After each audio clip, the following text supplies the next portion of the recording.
দিওয়ালির সময় তো অনেক রকমেরই মিষ্টি বাড়িতে বানানো হয়। এবারে একটু কিছু ডিফারেন্ট ট্রাই করতে পারো। আমি বাড়িতে বানিয়েছিলাম। তো এটার জন্যে কিন্তু বাড়িতে থাকা সিম্পল জিনিস দিয়েই খুব ইজিলি হয়ে যায়। 10 টাকার দুটো ব্রিটানিয়া বিস্কিটের প্যাকেট ভেঙে মিক্সিতে নিয়ে 2 টেবিল চামচ বাটার আর 2 টেবিল চামচ মিক্সড ফ্রুট জ্যাম নিয়ে খুব ভালো করে ব্লেন্ড করে নেব। এরপরে একটা কেকের প্যানে অল্প করে তেল আর বাটার পেপার দিয়ে বিস্কিটের গুঁড়োগুলোকে নিয়ে খুব ভালো করে চেপে চেপে ফ্রিজারে সেট হতে দেবো। গ্লাস ইউজ করলে ভীষণ ভালো হয়। তো 15 থেকে 20 মিনিটের জন্য এটাকে সেট হতে দেবো। অন্যদিকে আমি হোয়াইট কম্পাউন্ড চকলেট নিয়ে নিয়েছিলাম 250 গ্রাম। ছোটো ছোটো টুকরো করে কেটে নিয়ে সেটাকে ডাবল বয়লারে খুব ভালো করে মেল্ট করে নিতে হবে, কোনো যাতে লাম্পস না থাকে। এইদিকে আমি পেস্তা আর অ্যালমন্ড ছোটো ছোটো টুকরো করে কেটে নিয়েছিলাম। তোমরা অন্য কিছু ড্রাই ফ্রুটস অ্যাড করতে পারো।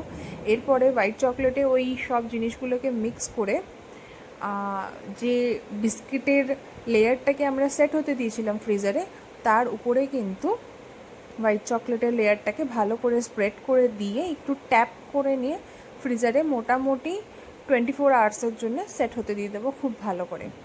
এরপরে নেক্সট মর্নিংয়ে আমি একটা ছোট বোলে 2 টেবিল চামচ কিষান জ্যাম নিয়ে তাতে একটুখানি জল দিয়ে একটু পাতলা করে নিই, ঠিক এইভাবে উপর থেকে ছড়িয়ে দিয়ে একটা টুথপিক নিয়ে তোমরা এরকম ডিজাইন নিজেদের পছন্দ মতো বানিয়ে নিতে পারো।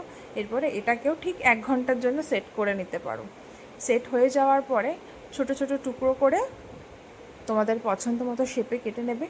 আমি সিম্পলি চৌকো চৌকো টুকরো করেই কেটেছিলাম। তো তোমরা দেখতে পাচ্ছ এটা কতটা ইজি। বেকিং মাখার কোনো ব্যাপারই নেই। দুটো লেয়ার এরকম থাকে দেখতে, আর ভীষণ টেস্টি হয়। বাড়ির সবার তো ভীষণ ভালো লেগেছিলো। তোমরা এটা নিশ্চয়ই ট্রাই করে দেখতে পারো। ইনস্ট্যান্ট রেসিপি আর সেট হওয়াটাই মেইন ব্যাপার। That's it. তোমাদের যদি আমার রেসিপি ভালো লেগে থাকে, লাইক শেয়ার সাবস্ক্রাইব করে পাশে থেকো। Thank you.